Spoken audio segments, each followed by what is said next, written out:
Hello, good afternoon, everyone. I'm Bernard from Forest Rangers channel. Today, I'm with Mr. Buck Rimba, which is my friend, which is involved a lot in politics, and also he has a very good knowledge on a few things like developments of our human resource, developments of uh, social economies, and many more. So today, over the lunch table, I'm with him here at Jalan Beratan here.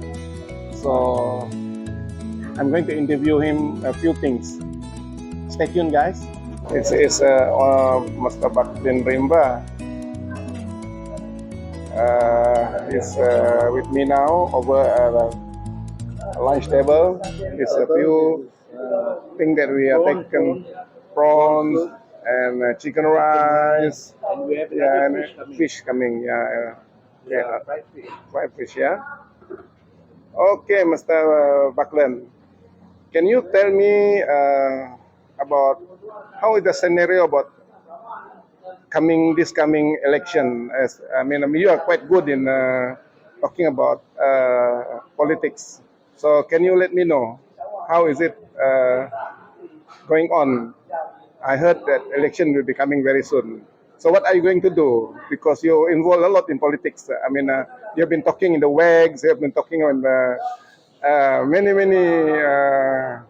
forums and all this. I think you better let me know some of this so that our rakyat, especially the Syrian area, the Puncak Borneo area, know what is going on with our our present political situation in Sarawak, actually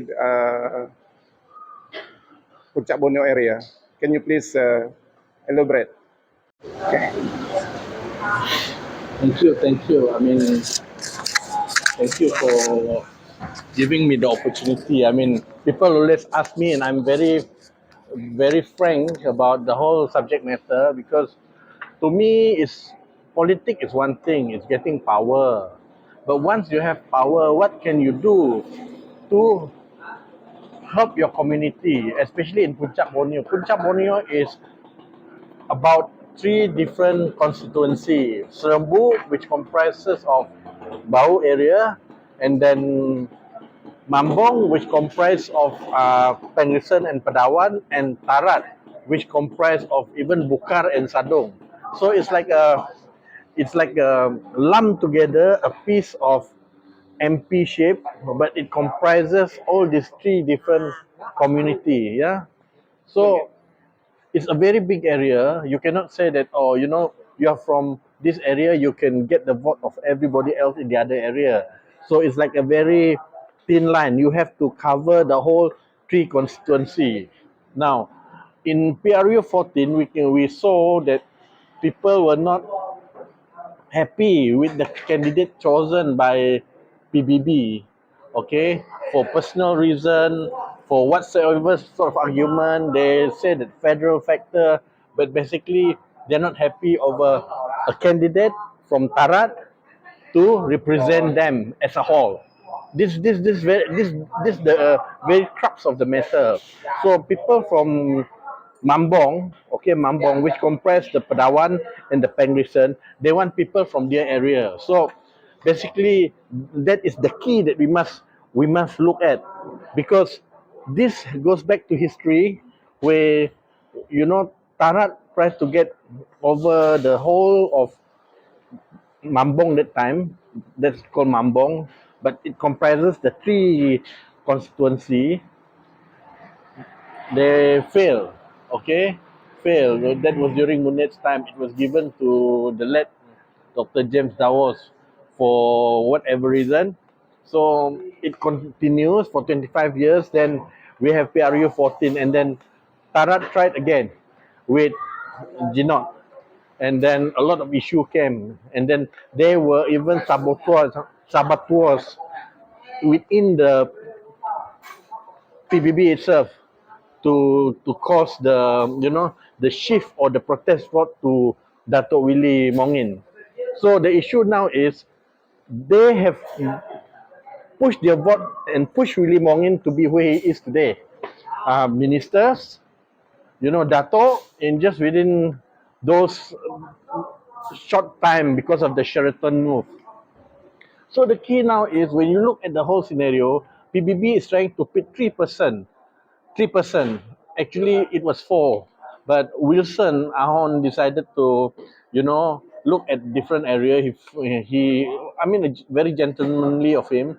He see a future of himself, in the long term. So 3% who is trying to move now, which is Councillor Nick from Tarat, Rangin from Mambong itself, ex-SAO, and then Wijok from Serembu.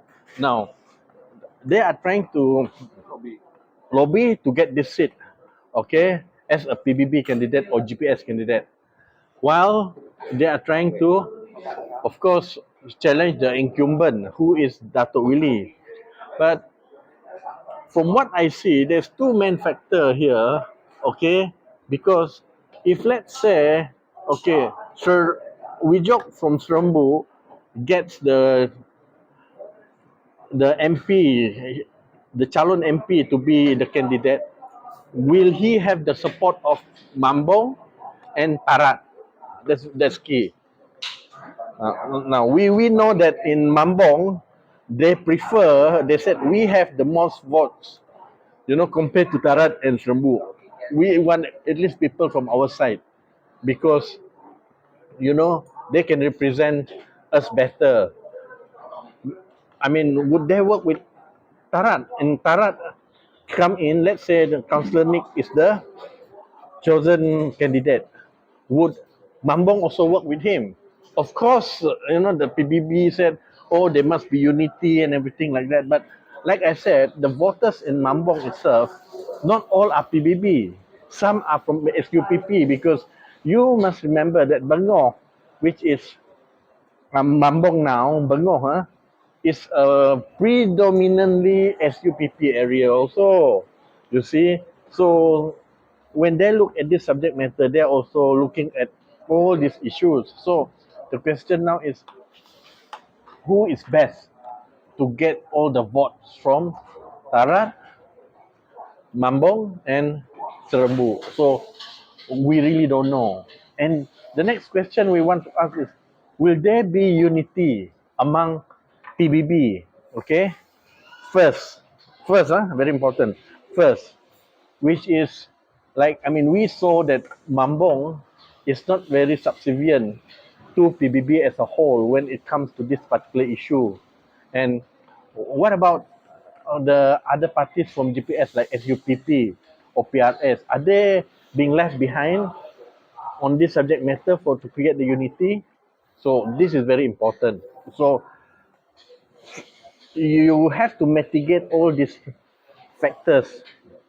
The most important thing now is Dato' Willie Mongin has been on the ground. I mean, he has done a lot of things on the ground, and people know him. And that is also another key factor.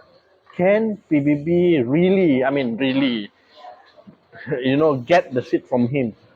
He's the incumbent. He's not going to say, "Oh, I'm giving my seat to anybody." I mean, it's really like, I mean, would he do that? Of course, he would not. So now the issue now, even everybody is moving on the ground.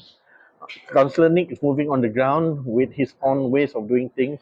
Rangin is moving on the ground with his own way of doing things. Wijok is moving on the ground with his own way of doing things. Now, Willie is well known and everybody knows him. So there is that factor, you know. Maybe it's not obvious to the whole world, but when you walk around and you go around and meet people, people may not want to talk about it, but actually you actually know how they think. You roughly know how they think. They are also more concerned about who is going to be the next MP. Now, the question that they ask is, now we have a deputy minister, okay, who can serve the area well. Would, let's say, another candidate, when they win from Willie, they take over from Willie, PBB candidate, would there be a minister, or can PBB or GPS lobby him to be a deputy minister? Now this is subject to federal also. We cannot say it's totally a state thingy, to lobby for this ministership to be given to the person who wins if Willie does not win. So basically, that is the struggle and the idea that people are facing now. So, yeah, I mean, if you ask me, for me, it's more looking at there's not really much growth in terms of social economy in the rural. I mean, we have nice halls now, we have nice roads. Yeah, but the young people are still leaving the kampong to work in the factory at Semajaya and going to KL or Malaya to look for good income. This shows that locally our social economy is not really growing, you see. So when I talk about the food basket and food security and the potential for our locals to grow and into agriculture and agriculture produce for the food basket of Malaysia, not just Sarawak. Many even laugh at me, mocking the idea, but they don't even look at the statistic department report that in 2018, you're talking about 18 billion import of food from overseas, and it is increasing almost 10%. So imagine in 2018, you just put 10% to add into the import of food into Malaysia, how much import that we bring in, yet our export is very little. So these are the things that we are looking at. The socio-economy is fundamental and the crux of the whole Puncak Borneo. So we cannot say that it's all merely politics. Politics, after you win the election, the whole idea is to focus on the community, focus on the rural development, not just on politicking all this while. Because even though the rakyat may not vote for you, they are part of the community of whom you want to serve. You cannot pilih kasih. So it is not about party, it's not about anything, it's about the whole community to grow the social economy. So I think for me, I'm looking at it from that perspective. Whoever is going to be the MP of Puncak Borneo should focus on socio-economy more than anything else. It's not about being an intellectual and trying to politicize everything, but it's basically more about socio-economy. People need more income. The price of goods have gone up. So there's a lot of factors now that we need to do to increase the income of our people in Puncak Borneo, and also the socio-economy. This is the very important compared to any other things. So I would end and say thank you, all the best to all the candidates, the calon-calon mau jadi MP, and also to the incumbent himself. Thank you. God bless you all. Serve the community above all. Saya mau makan sudah. Okay, Mr. Buck. Before we end our conversations, I would like to ask you a few questions. Okay, just for your just for our knowledge, we need to know who do you think will be the next calon that most probably can win the heart of our premier to get the post of candidate to be MP again to serve Puncak Borneo area. Who do you think? I don't know. I mean, if of course, Okay.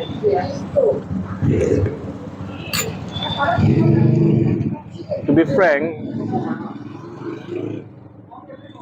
everybody have voted for Dato Willie, PRU 14.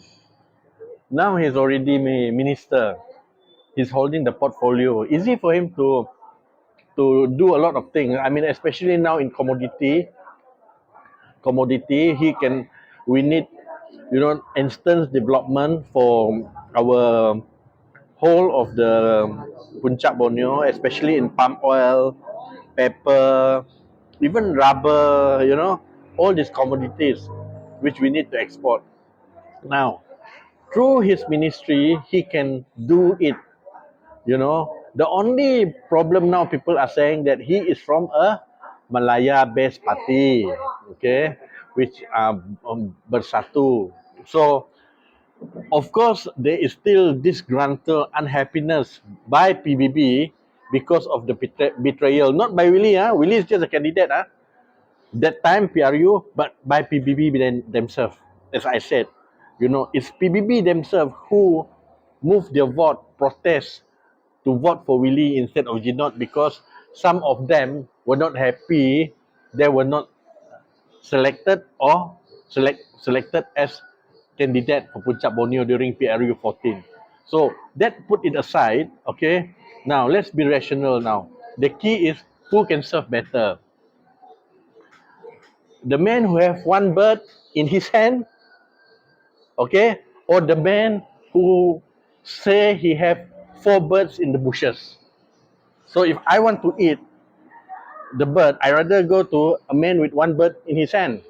That's how voters are thinking, rather than you promise me all kind of things. At the end of the day, still it goes to federal. They will decide who they want when Willie is not holding the post. So it's it's like chances for Willie holding the post and delivering to the people of Puncak Borneo is more logical. I'm being logical, not here, not being trying to side anybody.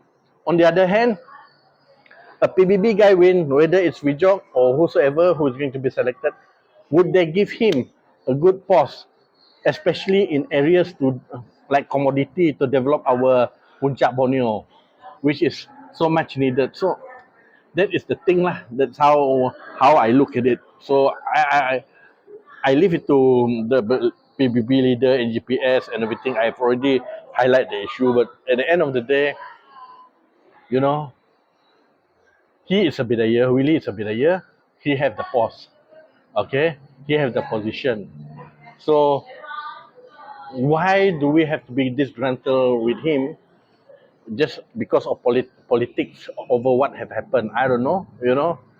For me, it's about social economy. Who can serve the social economy should be the one who is the MP lah. Because we don't want people to just have power. At the end of the day, they have power, they neglect the area, they neglect those who in the rural. How to build them up. You have to be very proactive, and you have to have a growth mindset to build the socio-economy of the people. So I think that's how I look at it. I'm not saying more or less, but I'm just putting the whole thing on the table. Thank you, thank you. Okay, thank you very much, Mr. Butler. And I want to ask you, when do you think will be the next PRU 15 will be taken, to be done? But to be frank, the next PRU should be in July or August. That is the appropriate time. But based on what's happening in Malaya, with all the political upheaval, Ismail Sabri may want to hold it until the finish of the term because he wants to consolidate himself. Because if he allows the election to be too fast, he may lose his position because of the infighting in UMNO. So now he wants to consolidate himself, and he got no choice now but to work with Bersatu to hold on to the seat lah. Because it was Bersatu who put him there. So he has to work with Bersatu. So the rest, like PKR, are trying to find their way. So as we know that PKR is not very close with Bersatu, they are having a lot of problems. And UMNO itself with Najib and Zahid uh, team, they are like trying to grab the thing from Ismail Sabri, but Ismail Sabri is trying to hold the fort, and Bersatu is also helping him because they're the one who put him there. So it can be July or August, or it can be until the completion of the whole term. So roughly around that. These two factors. At the moment, we cannot decide. It can be soon or it can be later. But the key important point now is Ismail Sabri wants to hold on to his fort so that he can iron out a lot of issues. So it can mean he is holding on until um, the finishing of the term, this term, the whole term. So he will be PM until then. So we don't know, unless they can inject something which can split his position. That is the one which calls for fast election, PRU. Yeah. Okay, thank you very much, Mr. Buck. Thank you very much, Mr. Buck. I would like to thank him. It's more or less like political analysis. So thank you. That's all for today for our bincang-bincang Kedai Kopi. So hopefully we can catch up what we mean, and hopefully that the next coming PRU, our rakyat may know what to do lah.